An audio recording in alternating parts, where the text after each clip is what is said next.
Hello everyone, welcome to concept clarity and tricks. आज हम discuss करने वाले सोशल रिफॉर्म मूवमेंट्स में Parsi reform movement and Sikh reform movements के बारे में क्या है और ये क्यों हुए, उन सब को हम अच्छे से और डिटेल में जानने की और समझने की कोशिश करेंगे। तो ध्यान से देखना है, ध्यान से समझना है, बहुत इंपॉर्टेंट वीडियो है। चलिए शुरू करते हैं Parsi and Sikh reform movement. देखो पहले हम डिस्कशन करते हैं पारसी रिफॉर्म मूवमेंट्स के बारे में, ठीक है। देखो पहला क्वेश्चन तो ये आएगा कि ये जो लोग हैं ये कौन है, कहां से आए, पारसी ओरिजिन ये कहां से आए हैं। तो देखो अगर हम बात करें ओरिजिनली तो ये बिलोंग करते हैं ईरान से, ठीक है। फिर वहां पे हमें अलेक्जेंडर का अटैक होते हुए देखने को मिलता है। अलेक्जेंडर पूरी तरीके से वहां पे डिस्ट्रॉय करता है, तो ये अपने आप को दोबारा से रीबिल्ड करते हैं, उस एरिया में अपने आप को दोबारा से इस्टेब्लिश करेंगे। फिर हमें बाद में देखने को मिलता है सेंट्रल तुर्क्स हैं, अरब्स हैं, वो अपने आप को एक्सपेंड करते हुए आएंगे।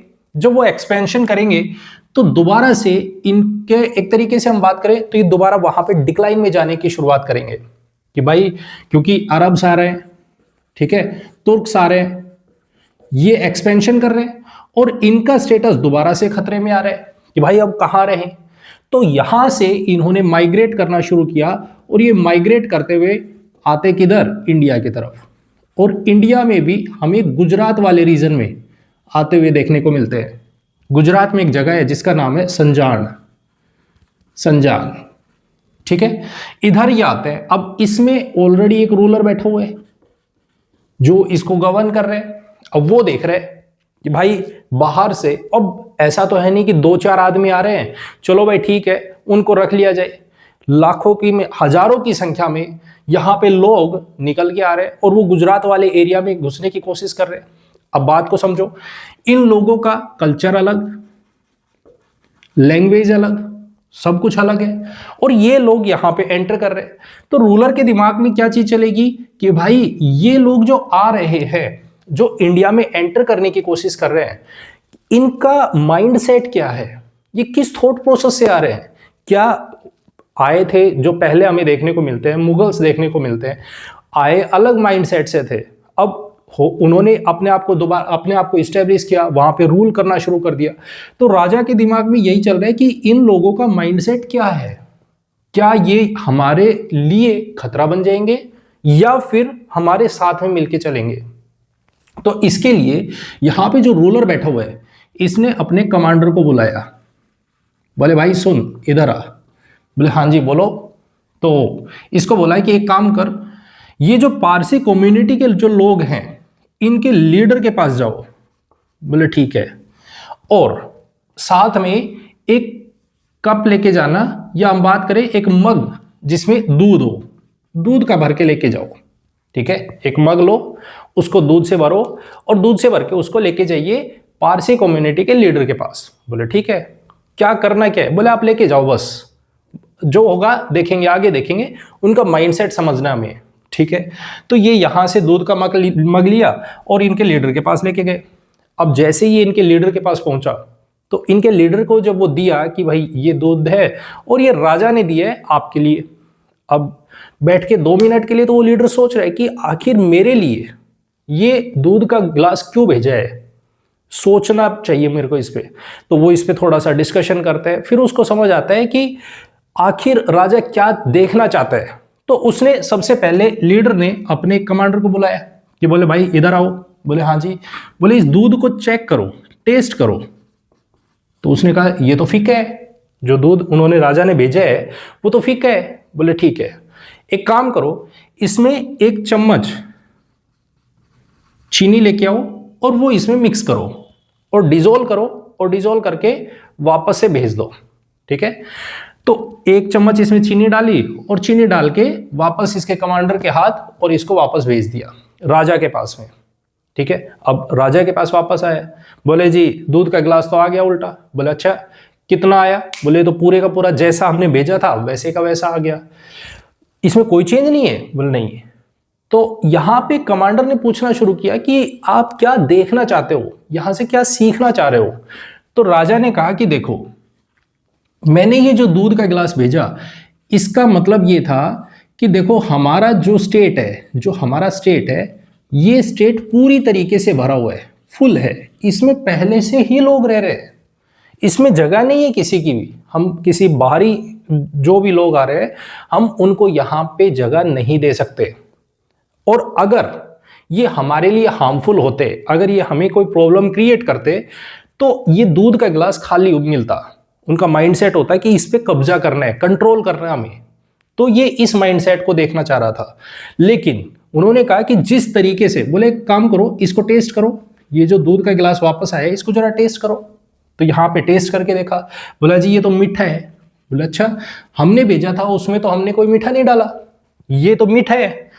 तो जिस तरीके से वो कहना चाह रहे हैं, ये जो पारसी कम्युनिटी का लीडर है, ये इससे ये हमें बताना चाह रहा है कि देखो जिस तरीके से इस दूध के गिलास में एक चीनी का जो चम्मच है वो कैसे डिजोल्व हो गई, चीनी जिस तरीके से डिजोल्व हो गई, हम भी उसी तरीके से आपकी सोसाइटी में आपके कल्चर को एक्सेप्ट करेंगे। हम यहां पे आपके लिए कोई प्रॉब्लम क्रिएट नहीं करेंगे, हम आपके साथ में मिलकर चलेंगे, आपके साथ रहेंगे। तो इसी वजह से रूलर ने कहा कि ठीक है, आप हमारे स्टेट में रह सकते हो, हमें आपसे कोई भी डरने की या घबराने की जरूरत नहीं है, आपको वो सारी फैसिलिटीज मिलेंगी जो भी आपको जरूरत होगी। ठीक है, तो इस तरीके से हमें देखने को मिलता है पारसी कम्युनिटी के लोग यहाँ पे सिचुएट होना शुरू होंगे, रहना शुरू करेंगे। Point clear? उन्होंने धीरे धीरे अपने आप को इंडियनाइज्ड किया, कल्चर को अडॉप्ट करना शुरू किया और यहाँ पे लोगों के साथ में घुल मिल के रहना शुरू करते हैं।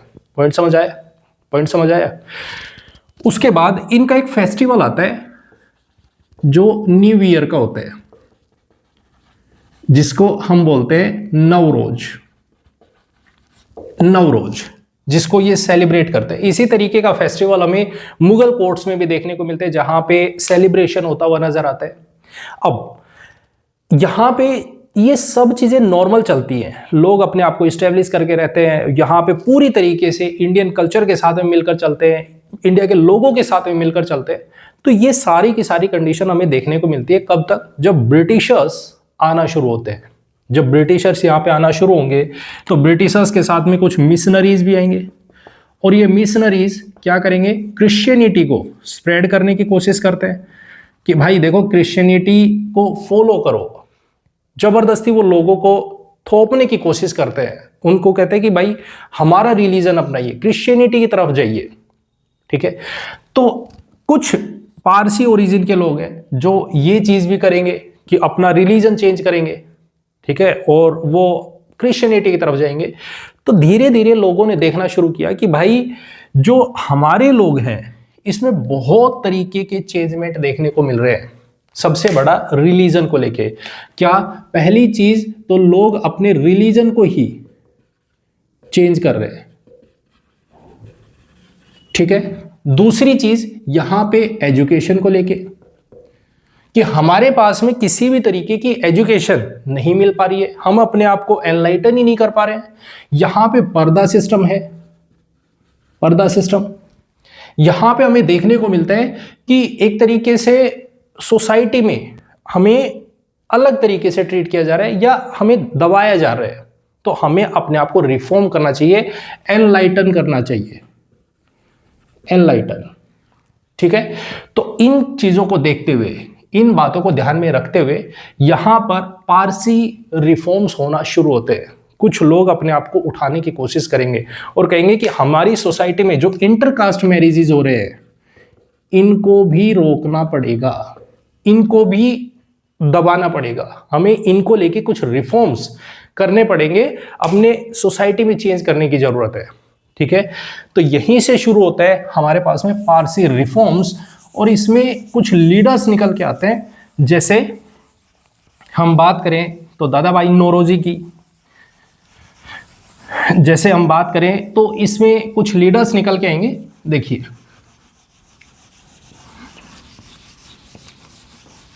ठीक है, तो सबसे पहले हम बात करते हैं तो इसमें लीडर है जैसे KR कामा।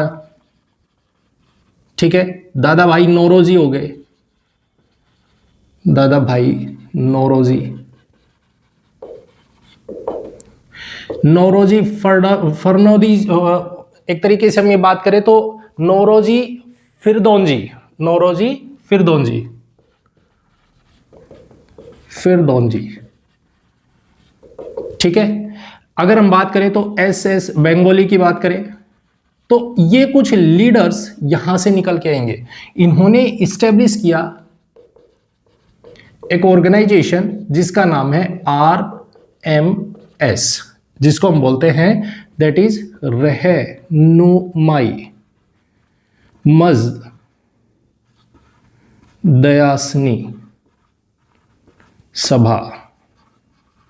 1851 में रहनुमाई मजदयासनन सभा 1851 में इस्टेब्लिश करते हैं, रिफॉर्म्स करने की कोशिश करेंगे और ये आवाज उठाएंगे कि हमें जो हमारा रिलीजन को चेंज करने की बात हो रही है इसको रोक लगानी है, हमें अपने आप को एजुकेट करना चाहिए, हमें जो पर्दा सिस्टम है जो सोसाइटी में उसको रोकना चाहिए, ये गलत है, ठीक है। जो चाइल्ड मैरिज हो रही है उनको रोकना चाहिए, इस तरीके की ये वॉइस रेज करना शुरू करेंगे। इसी के लिए लोगों में अपनी बात को पहुंचाई जा सके, इसके लिए इन्होंने न्यूज़पेपर पब्लिश करना शुरू किया दैट इज नोन एज रास्त गोफ्तार, रास्त गोफ्तार, ठीक है। जिसका मतलब है एक तरीके से हम बात करें ट्रूथ टेलर, ट्रूथ टेलर, ठीक है, कि हम आपको सच्चाई से अवगत करवा रहे हैं, सच्चाई बता रहे हैं कि क्या सच्चाई है, इस चीज को समझो, इस चीज के बेस पे आपको काम करना चाहिए, ठीक है। तो इस तरीके के ये काम करना शुरू करेंगे। आगे चल के हमें यहाँ से बहुत सारे इंडियन नेशनल मूवमेंट में हमें बहुत सारे रिफॉर्मर्स देखने को मिलते हैं, जो लीडर्स निकल के आएंगे। आगे चल के हमें यहाँ पे हम एक एक के बारे में आगे डिस्कशन करेंगे, दादा भाई नौरोजी कौन है, क्या काम करेंगे, कंप्लीट डिस्कशन करेंगे, वो अलग से डिटेल में बात करेंगे। तो अभी आपको सिर्फ इतना पता होना चाहिए, ठीक है। यहीं पे हमें एक और सोशल रिफॉर्मर देखने को मिलते हैं जिसका नाम है जैसे बहराम जी मालबरी करके एक रिफॉर्मर जो पारसी ओरिजिन के हैं, उन्होंने विमेन एम्पावरमेंट को लेके काम किया, बहुत सारा काम करते हैं। तो वो आगे चल के आएंगे, बीकाजी कामा आएंगी, ठीक है, तो जो कि सेक्रेटरी होंगी किनकी, दादा भाई नौरोजी की, वो भी बहुत सारे चेंज लाने की कोशिश करेंगे। और आगे चल के जब इंडियन नेशनल मूवमेंट हमें देखने को मिलता है तो उसमें ये बहुत सारे लीडर्स यहां से निकलते हुए आएंगे इस कम्युनिटी से। Point clear? तो इस बात को आपको ध्यान रखना है। इसमें आपको पहली चीज तो ये सभा याद रखनी है RMS, और दूसरा ये न्यूज़पेपर रास्त गोफ्तार, ठीक है। इन दो के नाम आपको बहुत इंपॉर्टेंट है, बताओ होने चाहिए। Point clear? पॉइंट क्लियर है। अब बात करते हैं हमारे पास में दूसरा है that is Sikh reform movement.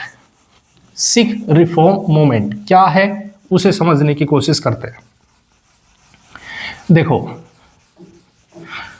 Sikh जो पंजाबी रीजन में है, ठीक है, यहां से क्या रिफॉर्म होगा और क्यों होगा उसको समझो। मेन रीजन क्या है? रिलीजन। मेन रीजन होगा यहां पे रिलीजन को लेके, पॉलिटिकल इशू होगा। क्या होगा देखो, समझो। अब second is Sikh reform movements.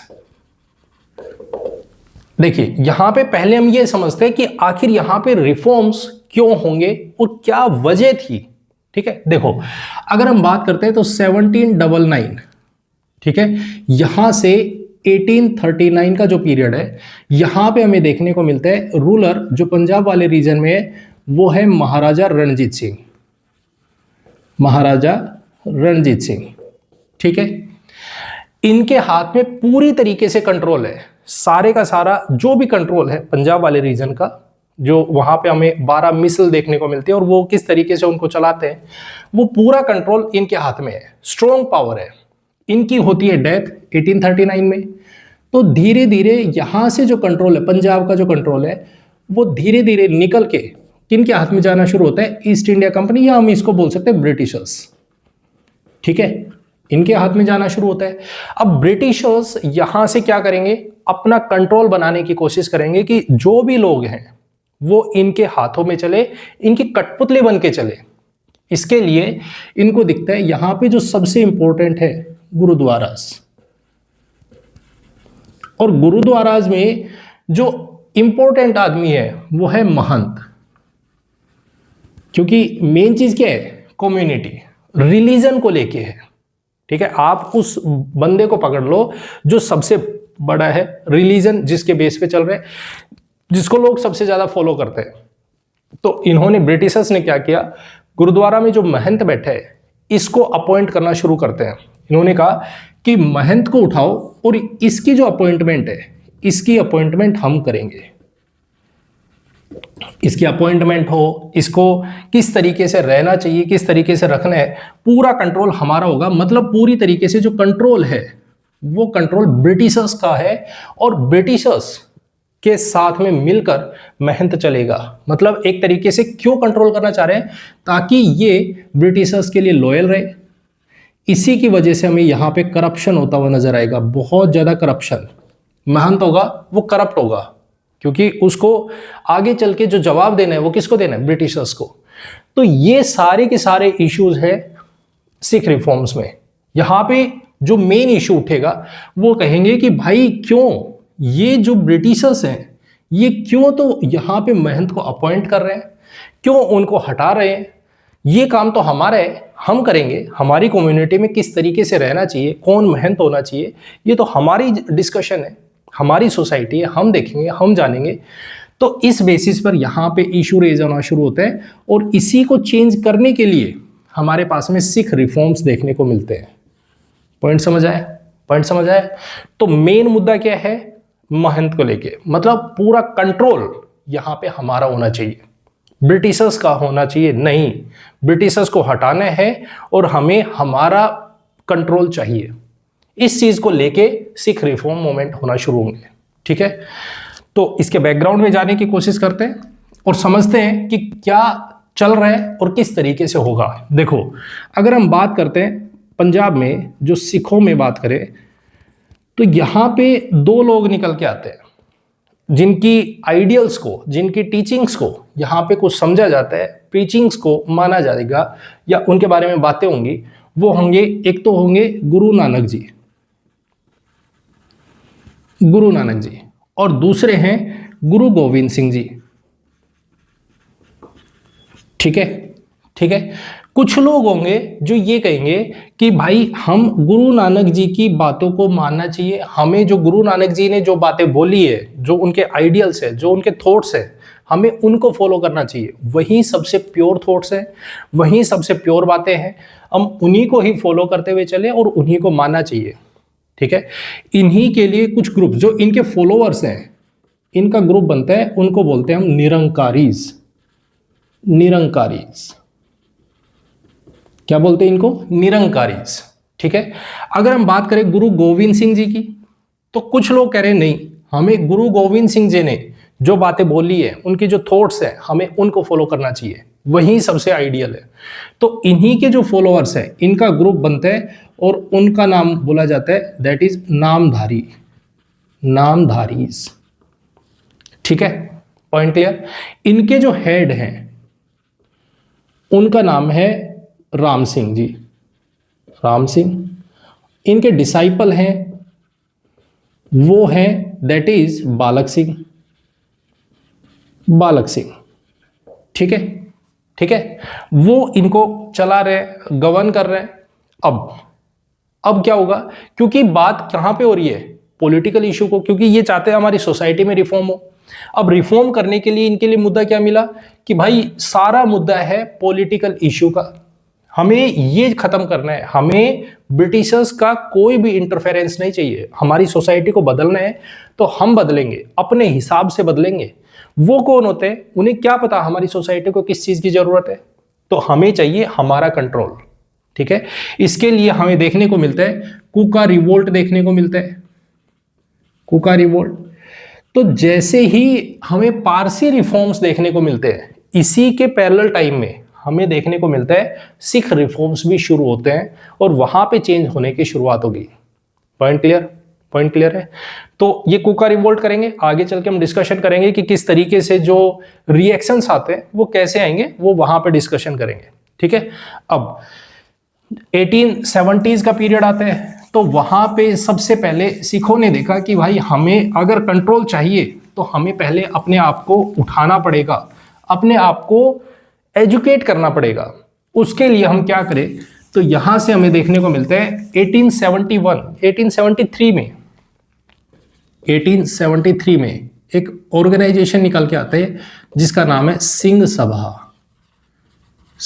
सभा। ठीक है, इसके दो ऑब्जेक्टिव है, कौन कौन से। पहला तो ऑब्जेक्टिव है हमें मॉडर्न वेस्टर्न एजुकेशन चाहिए, ताकि हम अपने आप को एनलाइटन कर पाए, ताकि हमें समझ हो, हम लोगों तक पहुंच पाए। और दूसरा ऑब्जेक्टिव है हमें अपनी सोसाइटी में जो ये मिशनरीज आ रहे हैं, जो मिशनरीज हमें देखने को मिलते हैं, या हम बात करें तो कुछ मौलवीज हैं, या बात करें ब्रह्म समाज की, तो ये लोग हमारी जो सोसाइटी में जो लोग हैं इनको चेंज करने की कोशिश कर रहे हैं, इनको बदलने की कोशिश कर रहे हैं। हमें इसको रोकना है। तो पहली चीज जो मॉडर्न वेस्टर्न एजुकेशन की बात कर रहे हैं, तो इसके लिए इन्होंने कहा कि हमारे खुद के स्कूल होने चाहिए, ताकि हम लोगों को अपने हिसाब की एजुकेशन दे पाए, अपनी एजुकेशन दे पाए। तो इसके लिए इन्होंने यहाँ पे इस्टेब्लिशमेंट करना शुरू किया खालसा स्कूल, जिसमें वेस्टर्न एजुकेशन दी जाएगी, बच्चों को पढ़ाया जाएगा, उनको सिखाया जाएगा कि आपको किस तरीके से काम करना चाहिए और आगे बढ़ना है।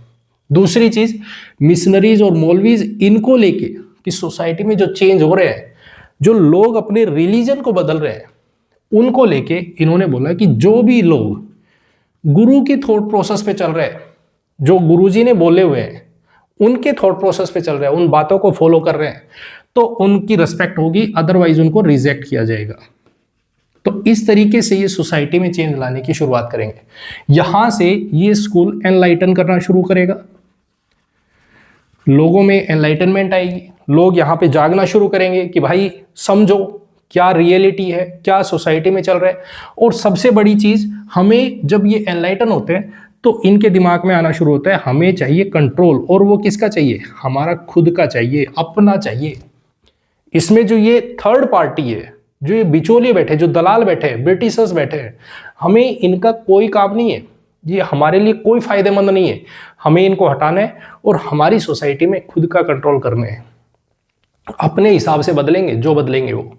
ये होते कौन है, ठीक है, तो इनको निकालना है हमें। इसके लिए हमें देखने को मिलता है यहाँ से बहुत सारे रिफॉर्मर्स, बहुत सारे, एक तरीके से हम बात करें तो मूवमेंट को में पार्टिसिपेट करने वाले बहुत सारे लोग यहाँ से निकल के आएंगे। जैसे लाला हरदयाल हमें देखने को मिलेगा, लाला लाजपत राय हमें देखने को मिलेंगे, लाला हंसराज हमें देखने को मिलेंगे, एंड सो ऑन। बहुत सारे यहाँ से लोग निकलते हुए नजर आते हैं, ठीक है। इसी में 1900s के पीरियड में, 1900 से 1925 के बीच में हमें यहाँ पे एक मूवमेंट देखने को मिलता है, that is known as Akali movement. इसका मेन ऑब्जेक्टिव क्या है, इसका मेन ऑब्जेक्टिव है हमें कंट्रोल चाहिए। किसका कंट्रोल चाहिए, जो गुरुद्वाराज हैं, जिनमें ये महंत बैठे हैं, भाई इनको हटाओ, क्योंकि ये पूरी तरीके से कठपुतली है। किसके, ये हैं ब्रिटिशर्स के। और इनकी वजह से हमारे रिलीजन में बहुत ज़्यादा करप्शन आ गया है, और करप्शन की वजह से ये जो महंत है, ये पूरी तरीके से पपेट है ब्रिटिशर्स के, इनको हटाना है। मेन चीज़ ये है, और इनको हटा के हमारा कंट्रोल होना चाहिए, हमारे लोग बैठने चाहिए यहाँ पे। इसके लिए कमेटी स्टेब्लिश होती है, that is known as committee होती है, दैट इज SGPC, जिसका मतलब है शिरोमणि